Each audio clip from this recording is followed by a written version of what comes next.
शेतकरी मित्रांनो, जे शेतकरी SR कल्चर वापर करतायत ज्यांना कमीत कमी 1-2 महिना झाला असेल, त्याच्यानंतर त्यांना परिणाम दाखवणं सुरू झालेलं आहे.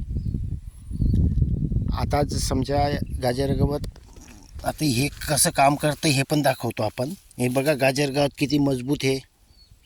फक्त एका हातानं पकडायचं आहे, उपाडायचं आहे. बघा माती, हे बघा पांढऱ्या शुभ्र मुळ्या, आणि काही एक ताकद न लागता 2.5 ते 3 फुटाचं गाजर गवत आहे. आता बरं ते ठीक आहे. आता हेच बघा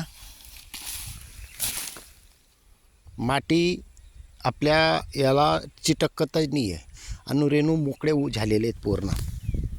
असं एक न दाखवता आपण कुठेही दाखवायला लावा. बघा हे SR कल्चरची कमाल आहे.